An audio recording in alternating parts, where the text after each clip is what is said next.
Bonjour tout le monde. Aujourd'hui, on va vous parler de la bataille de Stalingrad.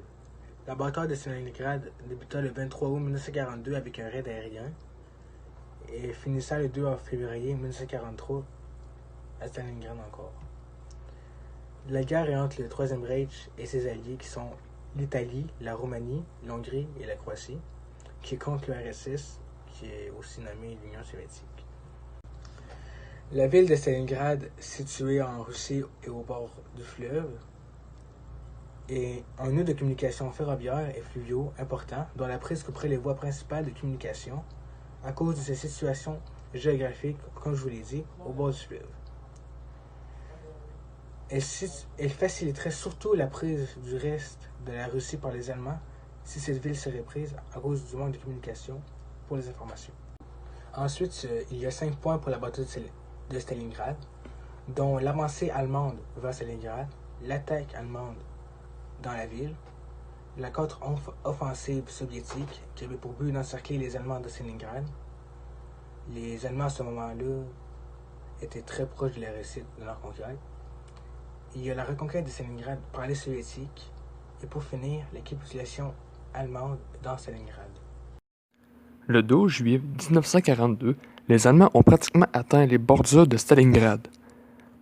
Le 17 juillet 1942, les Allemands débarquent en ville dans la boucle du Don, où les Soviétiques ne sont pas en mesure de défendre vers le fleuve. Peu de Soviétiques sont sur le terrain car l'URSS n'est encore qu'au transport de soldats.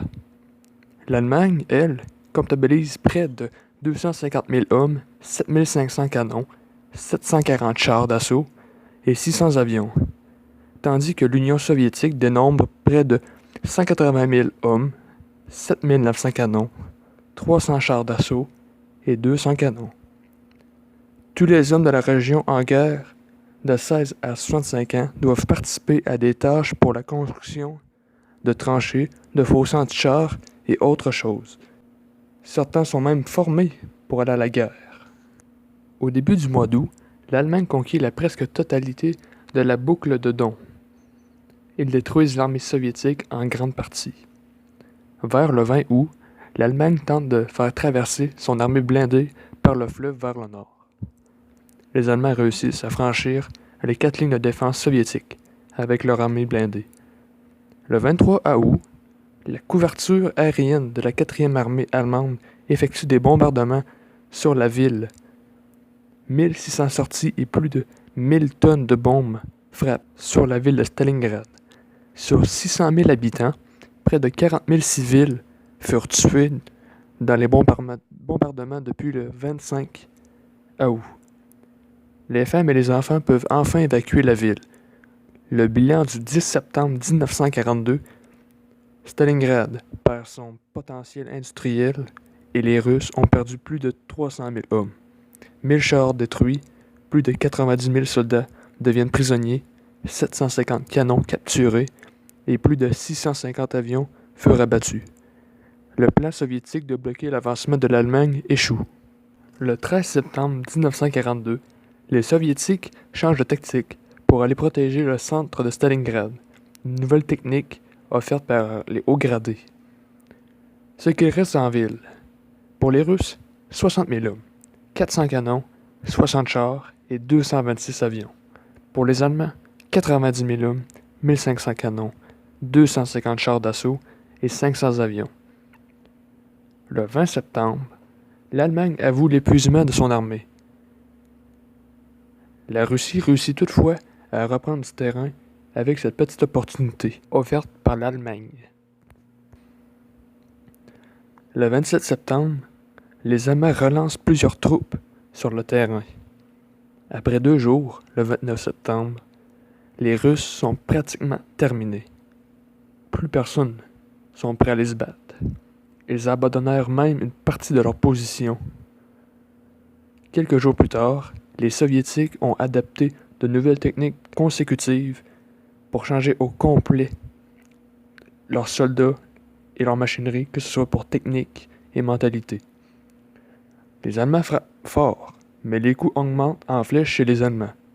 Lors d'un discours, Hitler dit « J'ai voulu atteindre la Volga en un point bien précis, dans une ville bien précise, parce que c'est un point très important. Par coïncidence, cette ville porte le nom de Staline. Cette ville, je la voulais, et vous savez que nous sommes modestes, et cette ville, voyez-vous, nous l'avons. Il reste quelques îlots de résistance. Certains me demandent pourquoi n'en finissez-vous pas plus vite. Je réponds parce que je ne veux pas de second Verdun. Je laisse à des petits éléments d'assaut le soin d'achever la conquête. Les Allemands rajoutent des renforts le 11 novembre pour prendre les dernières positions occupées des Soviétiques. Les Soviétiques qui arrivaient au combat avaient une espérance de vie de 3 jours approximativement. L'Allemagne ne reçoit plus que 100 000 soldats. À comparer les pertes, c'est rien. Ce n'est seulement en 1 mois et demi qu'ils reçoivent ce nombre de soldats. Les Soviétiques mettent en place des divisions d'artillerie lourde pour combattre les Allemands. Ceux-ci, totalement épuisés en hommes, demandent même aux mécaniciens allemands à se battre. Ceux qui réparaient les chars d'assaut sont finalement au terrain. Les Allemands prennent repos tandis que les Soviétiques envoient des renforts pour amaigrir le poids sur les épaules de la défense. Pour les apprivoisonnements des Russes, ils ont seulement un lieu pour se rapprivoisonner, et c'est seulement vers le fleuve, qui est sur les visas de tous les Allemands. Pour les Allemands, eux, c'est vers la Caucase qu'ils doivent se ravitailler. Finalement, les Allemands ont sous-estimé leur consommation de munitions. Ils sont en manque à certaines occasions durant la guerre, et cela leur coûte très cher pour les hommes. Les conditions dans lesquelles les combattants des deux camps prirent part à la bataille étaient extrêmes, et ont donné une dimension jusqu'alors inconnue à la guerre urbaine. L'hygiène du soldat soviétique est déplorable. Les sous-vêtements ne sont jamais changés, on y répand une sorte de poudre à désinfection, la nourriture est de mauvaise qualité. Ce n'est également guère mieux du côté allemand. Lorsque les usines ne sont plus en état de produire, plusieurs milliers de civils, essentiellement des enfants et des vieillards, restent dans la ville, y compris au plus fort des combats. Outre la menace constante d'être tué par un obus ou une balle perdue, la famine fait des ravages parmi ces populations bloquées sur place. L'extrême dureté des combats incite la majorité des combattants russes à consommer d'importantes quantités de vodka, chaque unité devant recevoir une ration par soldat. Nombre de commandants d'unités dissimulent les pertes, les vivants pouvant ainsi se partager les rations des morts. De mi-septembre à mi-novembre, les Allemands perdent environ 12 000 soldats prisonniers et 40 000 blessés dans les assauts urbains et la défense des abords de la ville.